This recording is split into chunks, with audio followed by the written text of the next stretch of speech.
Hello viewers, welcome back to my channel. তো guys আবার একটা মিনি ব্লগ নিয়ে চলে এসেছি। তো রেডি হয়ে কোথায় যাচ্ছি জানতে হলে ভিডিওটা এন্ড পর্যন্ত দেখো, আশা করি তোমাদের ভালো লাগবে। তো এই দেখো বিকালবেলা বেরিয়ে পড়লাম মিমোর সাথে, আর আজকে ওয়েদারটাও ভীষণ ভালো। আর তারপর ফাইনালি আমরা পৌঁছে গেলাম আমাদের ডেস্টিনেশনে। ভাবছো তো এই স্বপ্ন হোটেলে কি করছি? আরে বাবা না, আমার একটা পার্সেল এসেছে শিলিগুড়ির থেকে।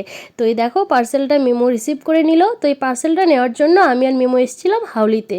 তো শিলিগুড়ির থেকে বাসে পার্সেলটা এসছে, আর এখানটায় হোটেলটাতে পার্সেলটা রাখা হয়েছিল। তো ফাইনালি পার্সেলটা নিয়ে আসার পথে ঢুকে গেলাম বিগ বাইটসে। তো অনেক দিন বাইরে খাওয়া হয়নি, আর অনেক দিন ধরে ডায়েটও করছিলাম। তো ভাবলাম যে আজকে কিছু খাওয়া হোক। তো স্ন্যাক্স অর্ডার করেছিলাম, কুরকুরে মোমো, চিকেন পকোড়া, আর আমার মোস্ট ফেভারিট কোল্ড কফি। তো খাওয়া দাওয়া করে চলে এলাম বাড়িতে। এবার তোমরা ভাবছো তো এত বড় পার্সেলটাতে কী এসছে শিলিগুড়ির থেকে। হ্যাঁ বাবা, আর ওয়েট করাবো না, এবার চলো পার্সেলটা আনবক্সিং করি। অ্যাকচুয়ালি আমি একটা হেয়ার ডামি অর্ডার করেছিলাম। তো ডামি না, আমি ওর একটা সুন্দর নাম রেখেছি। অ্যাকচুয়ালি নামটা মিমু রেখেছে।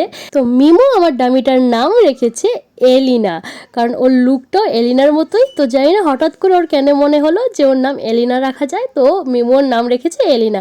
আর এই দেখো এইটা হয়েছে আমার এলিনা। তো আমার একটা হেয়ার ডামি ভীষণ দরকার ছিল, কারণ একটা ডামি অলরেডি ছিল আমার, কিন্তু সেই ডামিটার হেয়ারগুলো ভালো ছিল না, তার জন্য হেয়ার স্টাইল করতে একটু অসুবিধা হচ্ছিল। তো এই দেখো তার জন্য এই ব্রনসনের ডামিটা আমার নিতে হলো। তো এই ডামিটা ভীষণই ভালো, আর এই হেয়ারগুলো মানে ভীষণই ভালো। কিন্তু পাখি দেখো ডামিটাকে ধরতে ভয় পাচ্ছিল। কিচ্ছু করতে পারে না ডলিটা। হুম, টুনটুনি বলি বাবা, কি করলা তুমি ডলকে?